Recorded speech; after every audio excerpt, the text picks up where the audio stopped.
been able to grasp that for you and for me and for millions of Americans in this year, it is all about this document, the Constitution of the United States, and whether or not we shall remain a constitutional republic.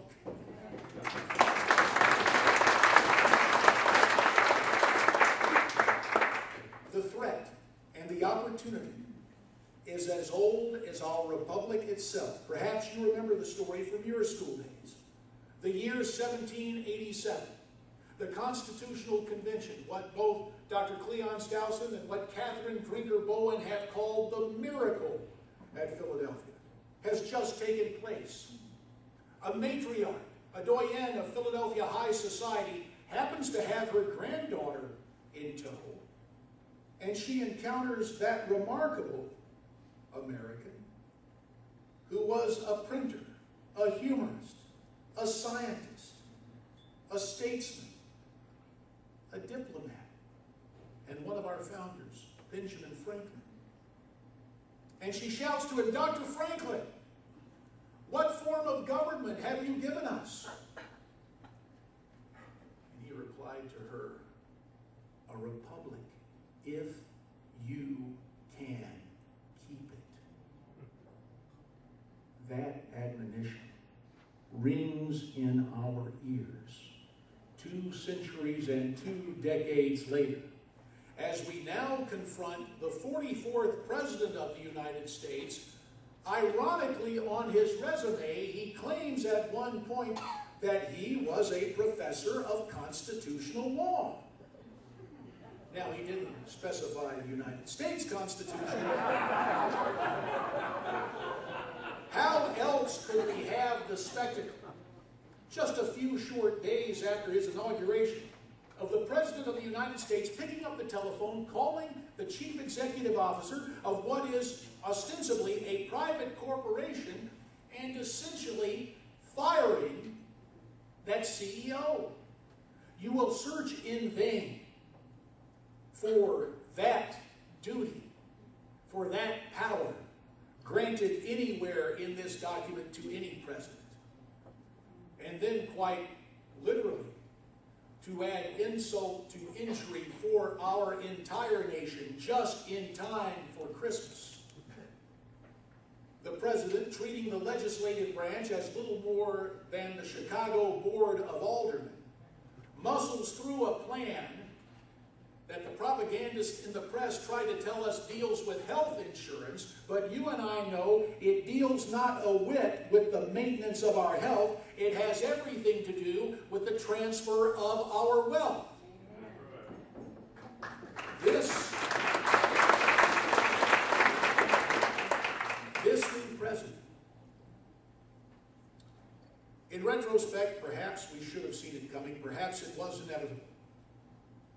The street agitation and the radical social and governmental theories of Saul Alinsky, combined with the ruthless, machine-like efficiency of that political machine in Chicago, Cook County, perhaps it was inevitable. At any rate, that was the change America voted for in 2008. And so now we come to this year. And because our founders had the great and good sense to begin the document that we revere, to begin the document that so many of us have raised our right hands to protect and defend, that you gave me the opportunity to raise my right hand no fewer than 6 times on the floor of the United States House of Representatives, our founders chose 3 important words. We, the people. As one of our founders said to a visitor from Europe early in our history, the visitor asked, "What is the distinction between this new world and the old country?" And the American said quite clearly, "Here, sir, the people govern." And so it is our responsibility to determine with our votes the future policies of our government and our style of governance. And it is now that we are called upon to make the right kind of change. Dick had a challenge for me when we said hello earlier today. He said, JD, I want to hear more from you about what you hope to accomplish. I believe that's a correct paraphrase, right, Dick? And that echoes what we heard in our early days on the campaign trail. Miss Mary grew up down in Yuma, and we went by to do the obligatory opening announcement statewide. One of Mary's high school friends took us aside. She said, well, JD, I understand you're running for the U.S. Senate, and you're challenging the incumbent, and obviously this was pre-television spot days. And she said, we know at times you have to point out differences, but we'd like to hear what it is you want to do. And I think that is a point well taken. And I'm happy to offer to you my very real opening agenda for my first days serving you as your next United States Senator. But also, please understand this. It is inherent in a campaign, and again, let me set down the standard of your experience in education. No doubt, somewhere along the line, you had a teacher, an instructor, a professor. It may have been in history class, but an essay question was proffered to you on a test that went something like this. Compare and contrast the responses of historical figure A with historical figure B concerning this particular event in history. You and I, as free Americans, continue to write that history.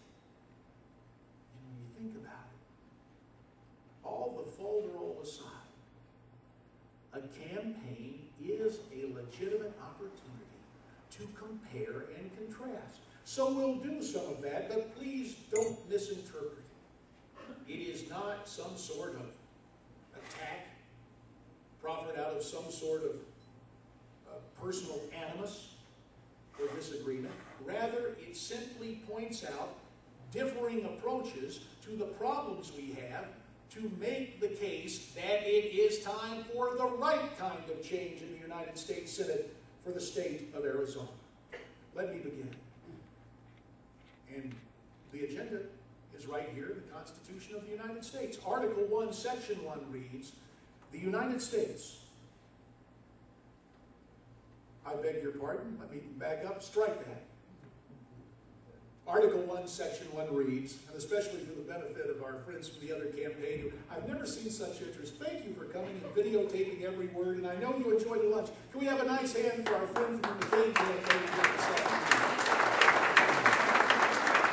Just another little insider's note, it'll make it much easier to find the exact location in the tape when you guys want to go pull comments out of context. Article 1, Section 1. Article 1, Section 1 reads, all legislative powers herein granted shall be vested in a Congress of the United States. That's very simple. That's very straightforward. But you and I understand that the 20th century will be remembered for the rise of the de facto fourth branch of our federal government, the regulatory bureaucracy, where Congress ceded its authority to the executive branch, quite often through cabinet-level agencies, but also through the creation of a veritable alphabet soup of acronyms: FCC, FEC, OSHA, EPA. And woe to the citizen who ends up on the wrong side of the regulators. Not so much the regulations, but the regulators, who, because they are unelected and therefore unaccountable, interpret those regulations courtesy of their own prejudices and their own whims and priorities of public policy. Perhaps you have been in that situation, and you feel akin to someone who is on trial, but without the benefit of legal counsel,